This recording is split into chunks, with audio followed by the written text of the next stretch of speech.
helped a blind man onto a moving bus, never imagining that one quiet act of compassion would ignite a chain of consequences powerful enough to destroy an entire family legacy. What followed was betrayal in its rawest form, as her stepmother made a split-second decision that sent her crashing onto the asphalt while the bus sped away. The injury should have ended the story, but it was only the beginning, because the blind man she protected was not helpless at all. He was watching, listening, and remembering every detail.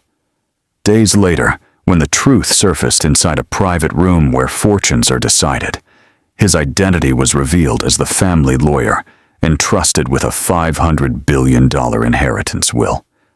What he read aloud after the bus stopped did more than shift money. It exposed secrets, reversed power, and dismantled a life built on cruelty and entitlement. So what exactly did the will say, and how did one violent push turn a stepmother's dominance into her complete ruin?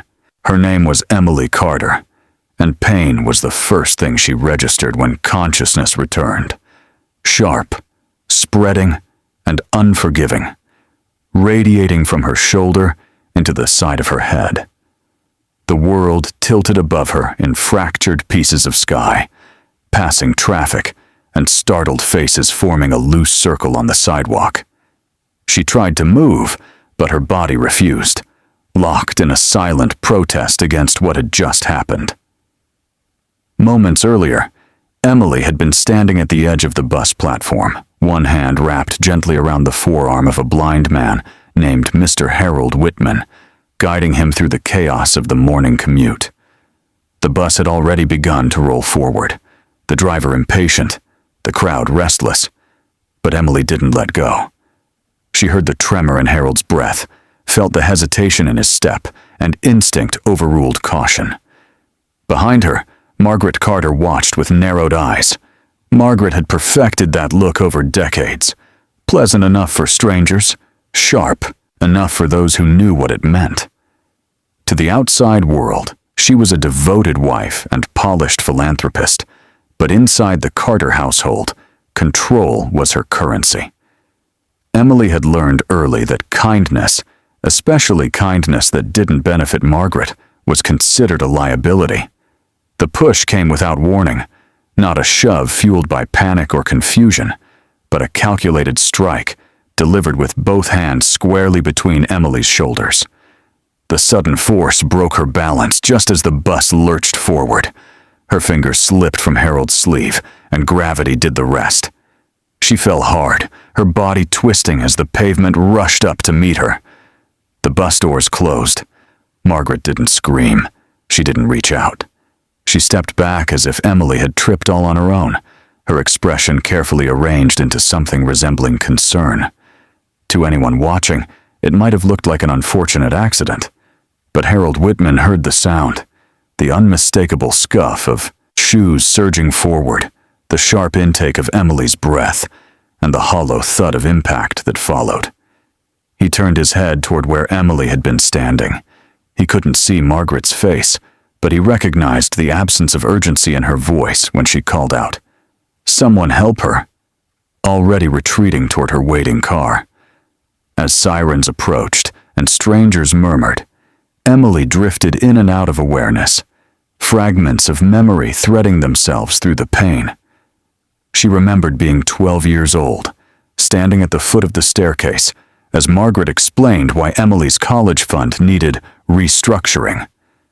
She remembered overhearing late-night arguments about trusts, beneficiaries, and clauses whispered behind closed doors. She remembered her father, Jonathan Carter, promising everything would be handled fairly, promises that ended the night he died suddenly, leaving Margaret in control of both the house and the narrative. Margaret had always insisted Emily was provided for, but provisions came with conditions, and affection came with a price. At the hospital, doctors confirmed a fractured clavicle, a concussion, and extensive bruising. Emily listened as they spoke, nodding mechanically, but her thoughts weren't on recovery. They were on the bus that had driven away, carrying the blind man she had helped, and the stepmother who had pushed her. What Emily didn't know, as she lay beneath sterile lights, was that Harold Whitman was replaying the incident in his own mind with equal precision. Years of legal practice had trained him to catch inconsistencies others missed. He noted how Margaret's voice had changed when she realized the bus was moving, how her footsteps accelerated before the impact, but slowed immediately after. Accidents followed patterns. Intent did too. And Harold Whitman had built his career unraveling intent. By the time Emily was discharged, Margaret had already begun shaping the story. Subtle conversations with family friends, carefully worded concern shared over phone calls, all emphasizing Emily's recklessness. She expressed gratitude that the blind man had been unharmed, but never once asked to see Emily alone. That absence spoke louder than words. What neither woman could fully see yet was how that single moment on the bus platform had aligned threads long woven into the Carter family history.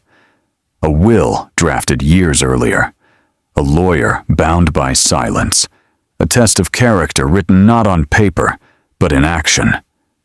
And while Emily believed she had lost everything that morning, her safety, her standing, her trust, she had unknowingly secured something far more powerful.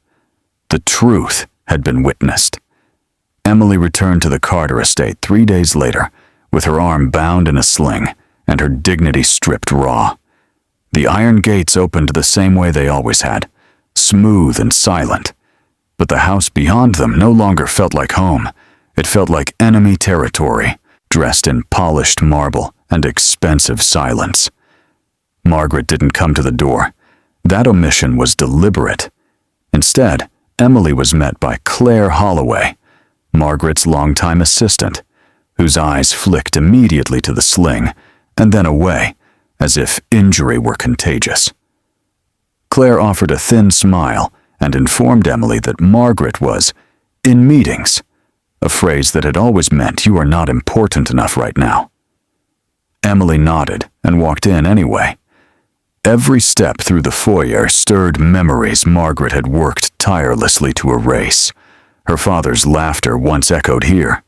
His voice had filled the house with warmth and authority. But after his death, the walls had learned a new language, one of control, correction, and quiet punishment. Emily had been allowed to stay, but never to belong. She reached the staircase when Margaret finally appeared. Her stepmother descended slowly, one manicured hand resting on the banister, dressed in black despite the absence of mourning. Her expression was composed, sympathetic enough for performance, but cold underneath. "Emily," Margaret said softly, as though addressing a child who had embarrassed her in public. "You should have called before coming back." Emily swallowed. "I still live here." Margaret's lips curved faintly. "Do you?" That single question landed harder than the fall from the bus. Margaret gestured toward the sitting room, where sunlight filtered through tall windows, illuminating framed photographs that told a carefully edited story. Margaret beside Jonathan at charity galas. Margaret shaking hands with politicians. But never Emily, unless absolutely unavoidable. "You scared a lot of people," Margaret continued once seated. "Helping strangers onto moving buses. Creating scenes. It's not a good look." Emily's chest tightened. "You pushed me." The room went still. Margaret didn't deny it. She smiled. "You lost your balance," she corrected. "And you're lucky it wasn't worse. Lawsuits can be messy." That was the moment Emily understood, not suspected. Understood. This was never about the bus. It was about erasing her. Margaret leaned forward. "I've spoken to the family lawyer. He agrees it's time we revisit certain arrangements your father made. You've always been emotional, unstable even. This incident doesn't help your case." Emily felt heat rise behind her eyes, but she refused to cry. Tears were a currency Margaret enjoyed collecting. "What arrangements?" Emily asked. Margaret stood. "You'll be informed when necessary." That night, Emily overheard the phone call. Margaret didn't know Emily was standing at the top of the stairs, hidden by shadow, listening as her stepmother spoke in a low, triumphant voice. She heard words like incompetence, guardianship, and reallocation. She heard her own name spoken like a problem to be solved. Then Margaret said something that froze Emily in place. "The lawyer is blind, Jonathan." Margaret laughed softly into the phone. "He won't know who did what. They never do." Emily's knees nearly gave out.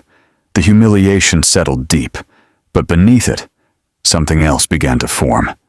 Clarity. Margaret hadn't just pushed her off the bus. She had underestimated her. And worse, she had underestimated the man who witnessed everything. The next morning, a letter arrived. Not for Margaret, for Emily.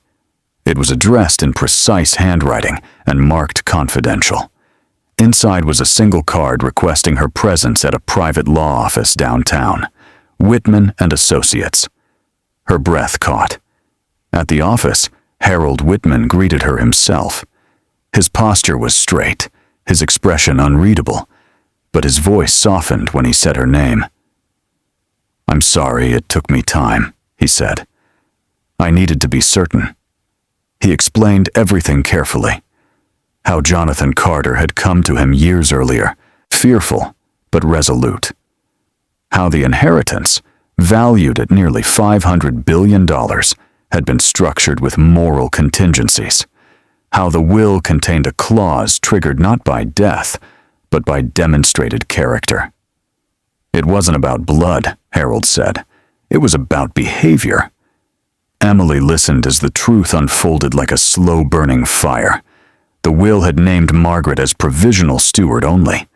Full control would transfer permanently, but only if she upheld specific ethical standards toward Emily and others.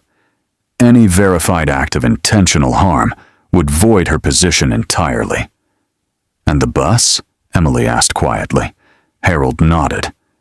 "Was witnessed and corroborated." Emily's hands trembled. Margaret had already begun selling assets. That afternoon, Margaret received a summons. By evening, she stood in the same office, confidence cracking as Harold read aloud. Each sentence stripped power from her grip, each clause exposing her cruelty in language colder than accusation. When he finished, there was nothing left to say. The estate reverted. The accounts froze. Margaret screamed. Emily didn't. She watched as security escorted Margaret out.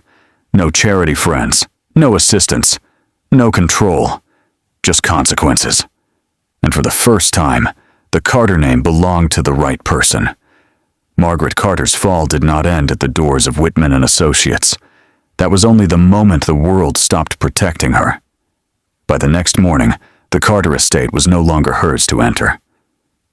Emily stood at the front window as movers carried boxes past the fountain Margaret once bragged about installing with personal funds. The irony was sharp, but it no longer hurt. Everything Margaret claimed as hers had always been conditional. Power had simply made her forget that. Margaret arrived just after noon. She didn't come in a luxury sedan this time. She came alone, driving herself, wearing oversized sunglasses and a coat that didn't match the season. The gate refused her access. When she stepped out of the car and began shouting into her phone, the sound carried across the lawn, raw and unfiltered. Emily didn't move. Security handled it quietly, professionally. Margaret demanded explanations she already knew the answers to, but rage could not reverse contracts. Neighbors watched from behind curtains as the woman who once controlled entire boards of directors was denied entry to her own driveway.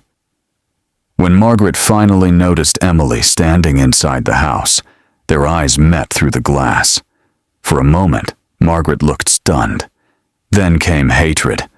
Emily expected to feel triumph, but what settled in her chest was something heavier: recognition. This was who Margaret had always been beneath the polish. The bus had only stripped away the mask. Margaret was escorted off the property. That afternoon, Harold Whitman arrived to oversee the formal transfer of authority. He moved through the house with careful steps, his cane tapping softly against marble floors, but he needed no guidance. He knew the layout better than Margaret ever had. Jonathan Carter had walked him through every corner years earlier, back when the house still felt honest. In the study, Harold reviewed documents while Emily sat across from him, absorbing the reality now settling into place. Ownership, control, responsibility. "There's something else," Harold said, pausing before sliding a final folder across the desk. Inside were affidavits, statements, a timeline. "Your stepmother didn't just violate the will once," he explained. "She's been doing it systematically. Financial manipulation, emotional abuse, coercion." Emily's throat tightened. "Why didn't you stop it sooner?" Harold didn't hesitate. "Because the will required proof, not suspicion, not pattern. One undeniable act. The bus. It had always been the bus. Margaret's assumption that blindness meant ignorance had cost her everything. Harold had recorded his recollection immediately. Traffic cameras corroborated it. Witnesses filled the gaps. Margaret's own phone call sealed the rest. By evening, the consequences spread outward like shockwaves. Charity boards removed Margaret's name without comment. Invitations were rescinded. Accounts frozen pending investigation. Friends who once praised her strength went silent. But silence can be louder than condemnation. Margaret tried to fight it. She filed motions, issued statements, claimed misunderstanding. She painted herself as a victim of manipulation, but the documents spoke more clearly than she ever had.